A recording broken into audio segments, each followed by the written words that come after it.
नमस्कार, मैं अनुष्का पांडे और आप देख रहे हैं लोकल 7 न्यूज। स्वागत है आपका दिल्ली बुलेटिन में। चलिए रुक करते हैं खबरों की ओर। खबर है जहां राजधानी की दिल्ली के नरेला इलाके में एक बड़ी खबर सामने आई है, जहां एक खाली पड़े स्क्रैप गोदाम में भीषण आग लग गई। बताया जा रहा है कि शनिवार देर रात लगे इस आग ने देखते ही देखते विकराल रूप ले लिया, जिसके साथ ही इलाके में अफरा तफरी मच गई। हालांकि राहत की बात यह थी कि इस हादसे में किसी के हाथाहाथ होने की खबर नहीं मिली, लेकिन आग से भारी नुकसान जरूर हुआ। फिलहाल दमकल विभाग ने मौके पर पहुंचकर आग पर काबू पा लिया है और आग लगाने के लिए कारणों का जांच किया जा रहा है।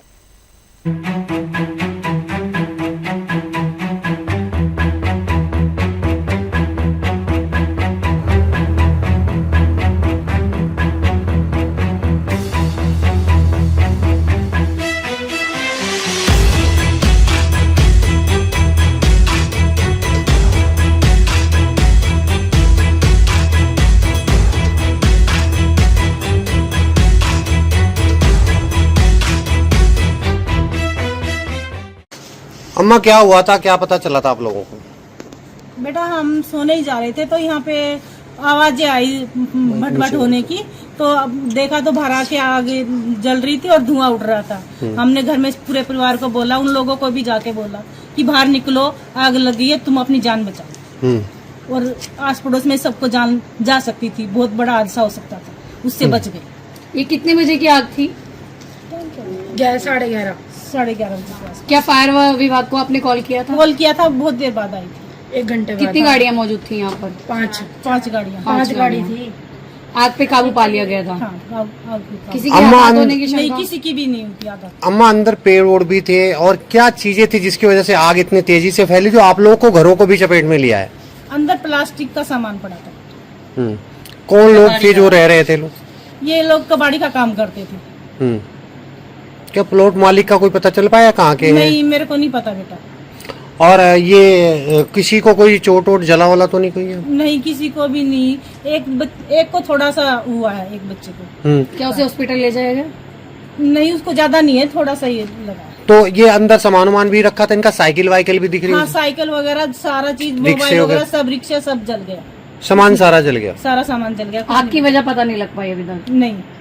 प्रधानमंत्री नरेंद्र मोदी के लोकप्रिय कार्यक्रम मन की बात का 133वां संस्करण हुआ, जो 26 अप्रैल को प्रसारित किया गया, जिसके साथ ही इस दौरान प्रधानमंत्री पवन ऊर्जा और भगवान गौतम बुद्ध के विचारों और शांति के महत्व पर देशवासियों को संबोधन किया, जिसके साथ ही दिल्ली समेत पूरे देश में भाजपा नेताओं और कार्यकर्ताओं ने बुद्ध स्तर पर बैठकर इस कार्यक्रम को सुना और इससे जुड़े संदेश को जन जन कहकर पहुंचने का संकल्प लिया।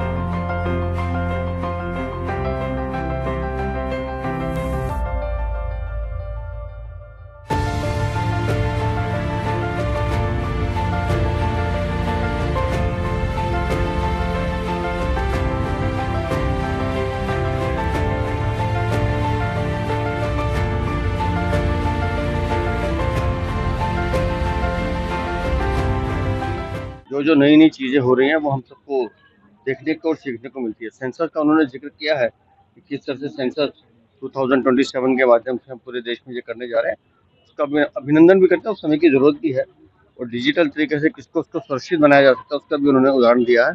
उसी के साथ साथ उन्होंने महात्मा बुद्ध के संदेश की बात की है।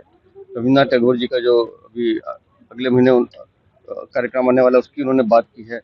वन्य जीव जंतु के साथ किस तरह से गजमित्र या हम कहें कि फ्लेमिंगो जो कच्छ में बात की उसकी भी बात की है। तो लगातार कई ऐसी जानकारियां मन की बात में मिलती हैं जो बच्चों के लिए भी और हम सब के लिए भी बहुत अद्भुत है। सीखने के लिए मन की बात से बढ़िया प्लेटफॉर्म कोई।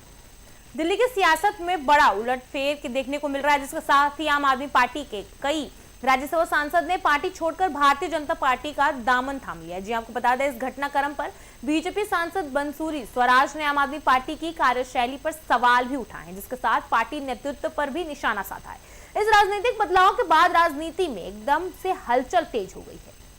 कि नारी विरोधी नीतियां, आम आदमी पार्टी की वैचारिक दिवालियापन, आम आदमी पार्टी की देश को विभाजित करने वाली विभाजनकारी नीतियां और जनता के साथ जो उन्होंने धोखाधड़ी करी है बार बार, इसको अस्वीकार करते हुए आज आपने देखा होगा कि राज्यसभा के आम आदमी पार्टी के 2/3 MPs जो हैं वो आम आदमी पार्टी छोड़कर जा रहे हैं।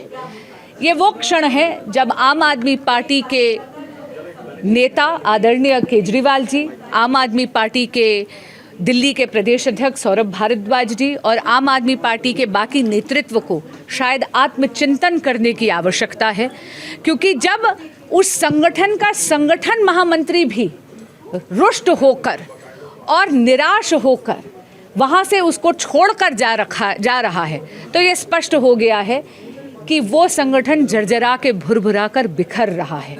ये क्षण उनके आत्मचिंतन का क्षण होना चाहिए। उन्हें एक बार अपने गरेबान में झांक कर देखना चाहिए और आदरणीय प्रधानमंत्री श्री नरेंद्र मोदी जी की विकास की नीति, राष्ट्र प्रेम की नीति और भारत माँ का जो भी सच्चा भक्त विकास की इस गंगा में जुड़ना चाहता है, उस प्रत्येक सदस्य का हम स्वागत करते हैं। दक्षिणी दिल्ली के तेखंड तुगलकाबाद में भारतीय जनता पार्टी महिला मोर्चा द्वारा इसके साथ ही आक्रोश महिला सम्मेलन का आयोजन किया गया, जिसके साथ सम्मेलन में बड़ी संख्या में महिलाओं ने भाग लिया है और पहले अपने अधिकारों तथा उसके साथ सम्मान से जुड़े मुद्दों को जोरदार तरीके से उठाए। कार्यक्रम के दौरान महिलाओं ने 30% महिला आरक्षण बिल को लेकर भी अपनी नाराजगी जाहिर की है, जिसके साथ जल्द लागू करने की मांग की है। सम्मेलन में महिलाओं का उत्साह और एकजुटता देखने को मिला।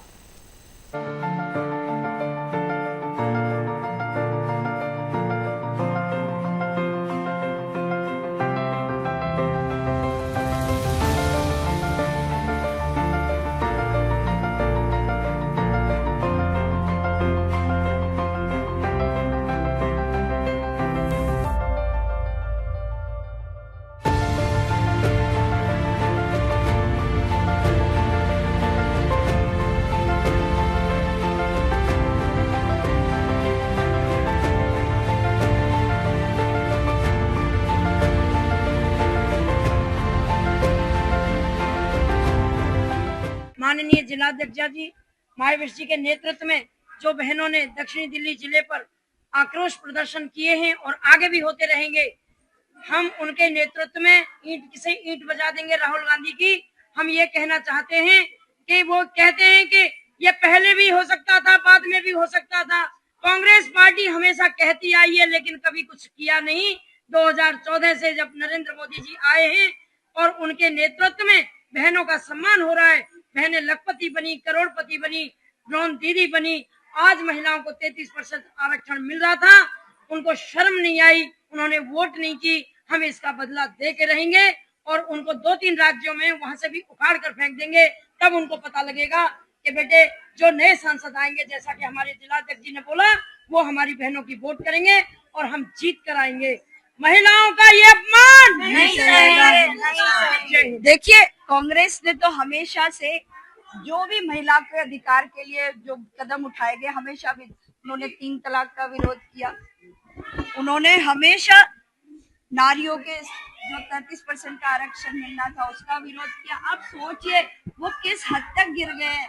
वो मोदी जी का विरोध करते करते हमारे अधिकारों का भी विरोध करना शुरू कर दिया, हमारे अधिकारों को छीनना शुरू कर दिया। तो सबक जरूर मिलेगा, वेट एंड वॉच, ये ताकि जो नए सांसद बहनों के सम्मान के लिए सदन के अंदर पहुंचे, इस बिल को पास करेंगे और हम सभी बहनों को यह अधिकार मिलके रहेगा। हम सभी बहनें 33% सदन में भी होंगी, विधानसभा में भी होंगी। ये वादा देश भर की बहनों से मोदी जी के माध्यम से हम दिल में श्रद्धा के साथ मोदी जी पे भरोसा रखते हुए ये उम्मीद लगाते हैं। साउथ दिल्ली में जिस तरीका से आप ये सम्मेलन कर रहे हैं, यहाँ पर अभी जगह जगह आप सम्मेलन कर रहे हैं, क्या साउथ दिल्ली में कोई बड़ी जनसभा भी करेंगे जन आक्रोश के रूप में?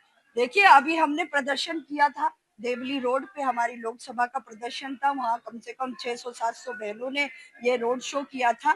ऐसे ही हम लोग जिस तरीके से धीरे धीरे सारी बहनें जाग रही हैं, जैसे जैसे हमें एनजीओ का समर्थन मिल रहा है, उन आरडब्ल्यूएस से बहनें जुड़ी हुई है। कुछ बहनें हमारे एसएचजी ग्रुप की जो बहनें हैं, जिन्हें उम्मीद थी महिलाएं संसद में जाएंगी, महिलाएं हमारे अधिकारों की लड़ाई लड़ेंगी, हमारे अधिकारों के बारे में बात रखेंगी। हर किसी को पता है एक महिला का दुख वो परिवार के आगे बढ़ाने के लिए, एक परिवार में उसकी जरूरतें क्या होंगी, समाज में उसकी जरूरतें क्या होंगी, जो एक बहन एक महिला आपका क्या नाम है? आज आपने भारतीय जनता पार्टी ज्वाइन की है, मेरा नाम मुस्कान क्या है। सोच करके भारतीय जनता पार्टी ज्वाइन किया? Of course education and process जो हो रही है, हमारी सारी चीजें वुमेन को एनवायरनमेंट मिले, सारी चीजें एक साथ चल सके, दैट्स वेरी ग्रेट ना। तो सारी चीजें सोच के चेंज करना भी जरूरी होता है, पार्टियां तो बहुत सारी थी, लेकिन Exactly. भारतीय जनता पार्टी क्यों चुनी आपने? बिकॉज इसमें मुझे सारी चीजें सेफुली चीजें दिखी, that's why I am choosing this. अब आपके मन में क्या है, क्या सपना है राजनीति में आने के बाद करने का? अभी मैंने ज्वाइन किया है, कोशिश यही है अच्छे से अच्छा करूंगी, सारी चीजों को चूज करूंगी, इट्स माय ओपिनियन। जी, मैं ये कहना चाहती, महिला शक्ति, महिला 3 अक्षरों का शब्द है। माँ से ममता, और ह से हिम्मत, और ल से लज्जा। ये तीनों चीज को सजो के वो घर से जब महिला निकलती है राष्ट्र हित के लिए, तो हमारे गठबंधिया लोगों ने उसके लिए जो अड़ंगा लगाया है, उस चीज के लिए कहते हैं ना, जब 3 शक्तियां एक हो जाती हैं तो ब्रह्मा विष्णु महेश भी उसके सामने नतमस्तक हो जाते हैं।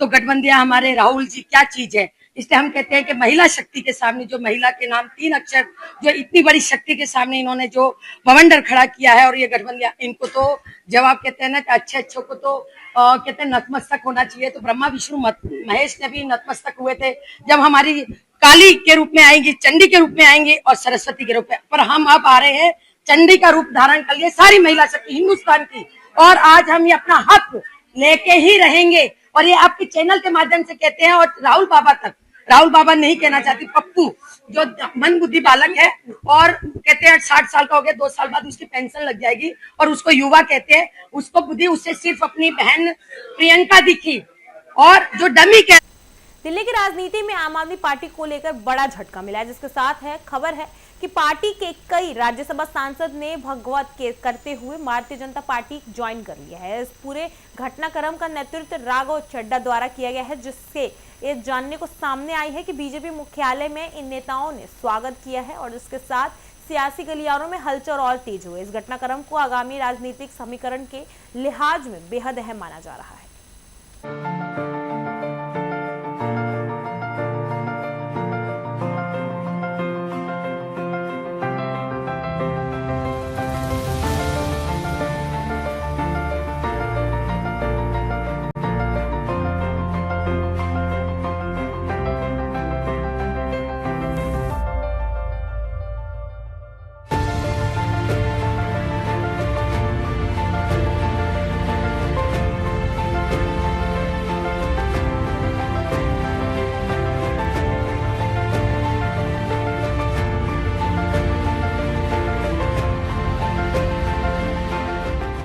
मैं सरल भाषा में कहूं तो हम अपना करियर बनाने के लिए राजनीति में नहीं आए थे।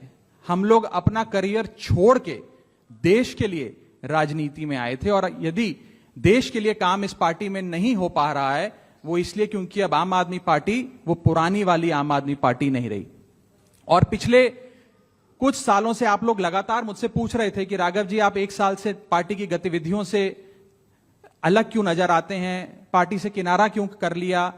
तब मैं कुछ बोलता नहीं था, मैं प्रयास कर रहा था कि चीजें बेहतर हों। लेकिन आज मैं आपको असल कारण बताता हूं कि क्यों मैंने पार्टी की गतिविधियों से अपने आप को अलग कर लिया। और उसका कारण यह है क्योंकि मैं उनके गुनाह में शामिल नहीं होना चाहता था। मैं उनकी दोस्ती के काबिल नहीं था क्योंकि मैं उनके गुनाह में शामिल नहीं था। आज हम एक ऐसे मोड़ पर खड़े हैं कि हमारे पास सिर्फ 2 ही ऑप्शंस थे, 2 विकल्प थे। या तो हम राजनीति छोड़ दें और पिछले 15-16 साल जो हमने सार्वजनिक जीवन में काम किया उसे त्याग दें, या फिर हम अपने अनुभव को, अपनी स्किल्स को, अपनी पूरी ऊर्जा और एनर्जी को लेकर पॉजिटिव पॉलिटिक्स करें। इसीलिए हमने ये डिसाइड किया that we the 2/3 members of parliament of the belonging to the Aam Aadmi Party in Rajya Sabha exercise the provisions of the Constitution of India and merge ourselves with the BJP. हम BJP में विलय कर। दिल्ली के जंतर मंतर पर ITI कर्मचारी का प्रदर्शन देखने को मिला, जहां वो अपनी विभिन्न मांगों को लेकर धरने पर बैठे थे। हालांकि मौके पर जब ग्राउंड रिपोर्टिंग की गई, जिसके साथ प्रदर्शन में शामिल लोगों ने संख्याओं को लेकर सवाल उठाए। जी आपको बता दें, आयोजक से जब अनुमति और भीड़ को लेकर सवाल पूछे गए तो वो स्पष्ट होकर उन्होंने जवाब दिया कि इस पूरे मामले में प्रदर्शन की वास्तविकता तैयार की गई है और इस पर सवाल भी खड़े हो रहे हैं।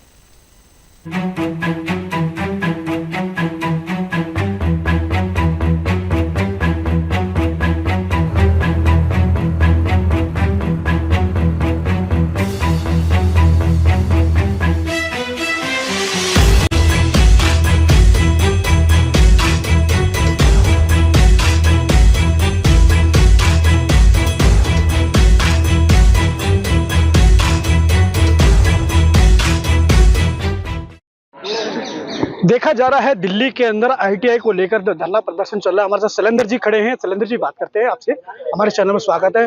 आपकी जो मुख्य मांगे हैं क्या है दिल्ली? हमारी मुख्य मांगे हैं 7 बिंदुओं में, हमारी 7 सूत्री मांग है। इसमें पहला, इन्होंने थर्ड शिफ्ट हटाई है DGT director general of training ने। तो हमारा ये है कि आप जो एकदम सीटें हटा रहे हैं उससे हमारी निजी आईटीआई को बहुत नुकसान हो रहा है। तो इसके लिए अभी इसको 2 साल और बढ़ाया जाए और इसमें हमें कुछ ना कुछ रिलैक्सेशन दिया जाए आगे भी भविष्य में, कि हमारा जो नुकसान है वो पूर्ति हो सके। उसके बाद इन्होंने एक निम्स नया जो नियम लागू किया है, जबकि हम ज़्यादातर हमारे कॉलेज हैं वो गेस्ट फैकल्टी पर रन हो रहे हैं, तो हम उसको भरने में अभी पूरी तरह सक्षम नहीं है, क्योंकि हम भर देंगे, कल ये उनके डॉक्यूमेंट मांगेंगे। गेस्ट फैकल्टी को वो 3 जगह 4 जगह पढ़ाती है, तो वो पॉसिबल नहीं है। और उसके अलावा हमारा जो आईटीआई है ये अभी मिशन में संचालित है, तो हमारी सबसे बड़ी मांग है कि इसको सीबीएसई की तरह एक बोर्ड बनाया जाए। आपके देखा जाए, अभी मैंने बताया कुछ लोगों के पास आपके ऊपर एफआईआर भी कराई गई है। वो हमारे जो कौशल विकास का प्रोजेक्ट है PMKVY, हमारी आईटीआई को ट्रेनिंग पार्टनर बनाकर वो जब प्रोजेक्ट चलाया गया, तो उसको हम पहले इनको जो पेमेंट देना था इन्होंने कहा हम आगे देंगे, तो हम लोगों ने सेल्फ फाइनेंस से वो प्रोजेक्ट चलाया। उसके बाद जो पेमेंट होना था, आज 1-1.5 साल बाद भी वो पेमेंट नहीं हो पाया। तो हमारी ये मांग है कि हमारा पेमेंट बिना किसी बहाने के तत्काल रिलीज किया। आज आप दिल्ली के जंतर मंतर पे आए हो, आपने धरना प्रदर्शन की परमिशन ली है और देखा गया जो सामने तस्वीर दिख रही है, तमाम चेयर खाली पड़ी है। आपके लोग क्यों नहीं आ पाए इस पे? ये अभी आपने जो थोड़ा सा आप लेट आए हैं, हमारा धरना लेट आए हम, जबकि आपकी पीसी चालू हुई थी। मैं जब से यहीं खड़ा होकर देख रहा हूँ, ये चेयरें लगातार खाली पड़ी। नहीं, अभी आप जो लेट आए हैं, चेयर तो हमारे जो 2 टीमें हैं अलग अलग ज्ञापन देने गई हैं, तो हमने उनके साथ टीम बना के कुछ लोगों को भेजा है। कितने आदमी भेजे आपने जो विज्ञापन देने के लिए? करीब 10 लोग तो हमारे ज्ञापन देने गए हैं। उसके अलावा हमारे आधे लोग, जो हमारा मंत्रालय है कौशल विकास मंत्रालय, सही से सूचना का आदान प्रदान ना होने के कारण आधे लोग उधर पहुंच गए, और जो हमारे करीब यहाँ संख्या रही वो उसमें से आधे उधर पहुंच गए। इस वजह से ये दिक्कत है। कितने लोगों की संख्या आई थी? करीब हमारे 100 लोग आए थे, जिसमें से 100 लोगों की परमिशन है आपके पास? हमारे पास 200 लोगों की परमिशन। दिखाएंगे, ये तो आप डिपार्टमेंट से मांगिए ना। जब आपने अभी बताया मेरे को परमिशन लिए, अभी आपने बताया मुझे। हालांकि मेरे पास परमिशन की रिसीविंग हमने ली है, तभी तो यहाँ कर पा रहे हैं। तो आपका ये सवाल थोड़ा सा गलत है श्रीमान महोदय। सुनिए, मैं मीडिया से, मैं भी जो है अधिमान्य पत्रकार हूँ। पत्रकारों, आपका जो सवाल है वो बिल्कुल गलत है, क्योंकि हम बिना उसकी परमिशन के तो हमने आज तक कोई धरना प्रदर्शन नहीं किया। हमने बाकायदा परमिशन ली, 200 लोगों का हमने पूरा वो दिया उनको, और हमारे कम लोग आए क्योंकि एक तो सही से सूचना का आदान प्रदान नहीं हो पाया, एकदम रख लिया, समय भी थोड़ा सा वैसा था। उसमें भी हम 2 जगह हमारे बैठ गए, कुछ लोग टीपी के पेमेंट के चक्कर में मंत्रालय पहुंच गए, हम लोग यहाँ आ गए, इसलिए। चलिए, तो देखा गया जो आप बता रहे हैं, जो सवाल जो है लोग आपके 2 जगह भट गए हैं, ठीक है। राजधानी दिल्ली में आग लगने की घटनाएं लगातार बढ़ती जा रही हैं, जहां ताजा मामला रोहिणी जिले के अमन विहार इलाके से आ रहा है, जहां एक प्लास्टिक के गोदाम में भीषण आग लगी। जी आपको बता दें, इसके साथ ही आग इतनी भयंकर थी कि देखते ही देखते आसपास के 3 से ज्यादा मकान इसकी चपेट में आ गए। मौके पर दमकल विभाग की 8 से ज्यादा गाड़ियां राहत और बचाव कार्य में जुटी। हालांकि सरकारी और गलियों के कारण दमकल की गाड़ियों को भी मौके पर पहुंचाया गया और काफी दिक्कतों का सामना करना पड़ा, जिसमें राहत कार्य प्रभावित हो रहे हैं। फिलहाल आग पर काबू पाने की कोशिश की जा रही है। देखिए खास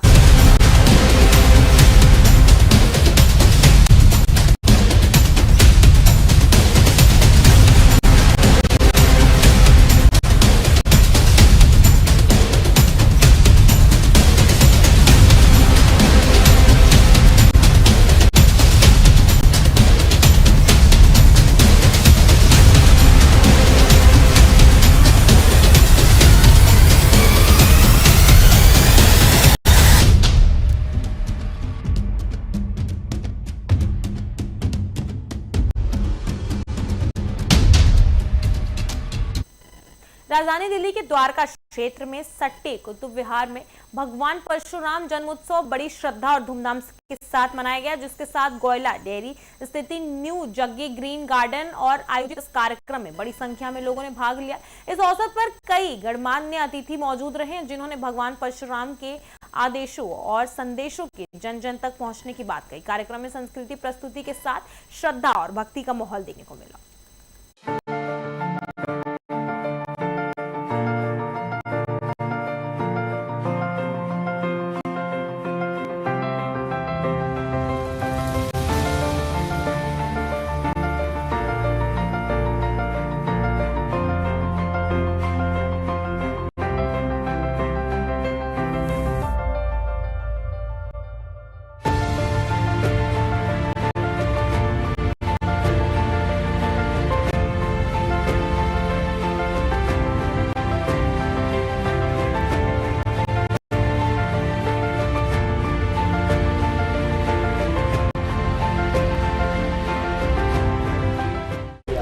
जय परशुराम।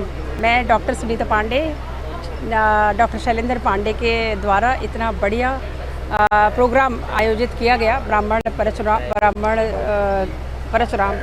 परशुराम भगवान के लिए और ब्राह्मण की एकता के लिए एक मंच है जहाँ पे हम लोग एकत्रित हो रहे हैं। लेकिन बड़ी अफसोस की बात है कि बहुत ही कम संख्या में लोग इसमें अग्रणी होते हैं। आज भी किसी के पास टाइम नहीं है, तो ये दिस इज़ नॉट गुड। सबको इसमें भाग लेना चाहिए और बहुत ही गहनता से विचार करना चाहिए इस पर, और सबको शस्त्र शास्त्र विद्या और आत्मनिर्भर बनाने की ओर अग्रसर होना चाहिए। आज आरक्षण एक बहुत बड़ा विषय है। आरक्षण ब्राह्मण वहाँ कहीं भी नहीं है, तो ब्राह्मण को ही एलिमिनेट क्यों किया गया? ठीक है, अग्रसर है, लीडर है, पूरे विश्व लेवल पे, विश्व स्तर पे है और सारे कंट्रीज में है। देखिए, मुख्य उद्देश्य तो भगवान परशुराम जी का जन्मोत्सव अक्षय तृतीया के अवसर पर होता है और हमारा ये उद्देश्य है कि हमारे बटियाला विधानसभा में भी भगवान परशुराम जन्मोत्सव मनाया जाए। इसी कड़ी में आज 6ठे साल का हम कार्यक्रम इस वर्ष किए हुए हैं। सर, इस कार्यक्रम में हवन आरती और सम्मान समारोह को शामिल करने के पीछे क्या सोच है? देखिए, हिंदू धर्म की परंपरा है और हवन से जब हम हवन करते हैं तो भगवान को हम कुछ आहुति देते हैं और हवन से शुरुआत करते हैं। इसके बाद आरती होता है, तो आरती भगवान परशुराम जी की आरती पर हम सब नतमस्तक होकर हमें भगवान परशुराम के आदर्श को फॉलो करना चाहिए। जब अन्याय बढ़ा तो परशुराम ने उसके खिलाफ अच्छा से उठा के नरसंहार किया आताताइयों का। परशुराम एक युग पुरुष हैं, हम सब के लिए एक आदर्श पुरुष हैं। जयंती को लेकर क्या कुछ कहना चाहिए? भगवान परशुराम जी के चरणों में सर झुका के प्रणाम करता हूँ, नमन करता हूँ और हमारे समाज में भगवान परशुराम का आशीर्वाद बना रहे और हम सबका भविष्य उज्जवल हो। जिस तरह से परशुराम भगवान आज ऋग्वेद के हिसाब से जब पिता एक है, गोत्र अलग अलग हो, बिराजी तो एक ही है, तो हम लोगों को अपने हिसाब से उसमें सबको जात के कॉलम में ब्राह्मण लिखना चाहिए, ये मेरा आग्रह है। हमारे डॉक्टर शैलेंद्र पांडे जी की टीम द्वारा यहाँ भगवान परशुराम जी के जन्मोत्सव पर एक प्रोग्राम किया गया। प्रोग्राम का आयोजन बहुत ही सफल रहा और समाज को जोड़ने के लिए इस तरीके के कार्य जो हमारे पांडे जी और उनकी टीम द्वारा किया जा रहा है, ये बहुत ही सराहनीय कार्य है। इसको हम यही चाहेंगे कि आगे बढ़ाया जाए और बड़े स्तर पर भी इसको किया जाए, क्योंकि समाज को जो परशुराम सेवा दल मटियाला विधानसभा से भाई शैलेंद्र पांडे जी के साथ जुड़ा हूँ और भगवान परशुराम का जन्मोत्सव है, आप जानते हैं बड़ी धूमधाम से लोग मना रहे हैं और इस खुशी में हम ये चाहते हैं कि हमारे समाज में एकता हो और हमारे भगवान परशुराम के आदर्शों पे चलें और समाज में सबको जोड़ें। इसके बीच में अगर कोई खाई पैदा हुई तो उसको हम दूर करें। हमारा उद्देश्य है सारा समाज कैसे योग हो और इसी तरह से और विभिन्न समुदाय के लोग अपने अपने आराध्य को मानते हैं। हम अपने आराध्य को भगवान परशुराम जी को मानते हैं। भगवान परशुराम जी का हमें बहुत विशेष आशीर्वाद है, हम उनको कुल से मानते हैं, इसलिए हम उनके जन्मोत्सव को बड़े धूमधाम से मना रहे हैं। और मेरा उद्देश्य है हमारा सनातन, हमारा भारतवर्ष में जितने भी समाज के लोग हैं। आज शैलेंद्र पांडे जी ने छठवां साल ये भगवान परशुराम जयंती मनाई है और हर साल ये एक नया इतिहास रचते हैं, अच्छा कार्यक्रम करते हैं। भगवान परशुराम जी के बारे में बताने की आवश्यकता नहीं है, वो तो हमारे धर्म गुरु हैं, भगवान हैं। उन्होंने सत्य और अहिंसा के लिए लड़ना सिखाया था। और जैसा कि अभी मधुकर दास जी ने भी कहा कि जब जब शास्त्र पर वार होगा तो हमें शस्त्र भी उठाना होगा, और इसका ज्ञान हमें भगवान परशुराम जी ने ही दिया था। समाज को इकट्ठा करने का ये कार्यक्रम जो शैलेंद्र पांडे जी ने किया है, वाकई में बहुत ही सराहनीय कार्यक्रम है। आज के इस आयोजन के माध्यम से मैं ये संदेश देना चाहती हूँ कि ये हमारे भगवान परशुराम शस्त्र और शास्त्र दोनों की मर्यादा में परम निपुण थे, और ये दर्शाया समाज को कि कभी कभी अगर धर्म, संस्कार और सदाचार शास्त्र के माध्यम से स्थापित न हो सके तो शस्त्र का आश्रय ले लेना चाहिए। भगवान धर्म। फिलहाल इस बुलेटिन में मेरे साथ इतना ही। ऐसे ही तमाम खबरों के लिए देखते रहिए लोकल 7 न्यूज़।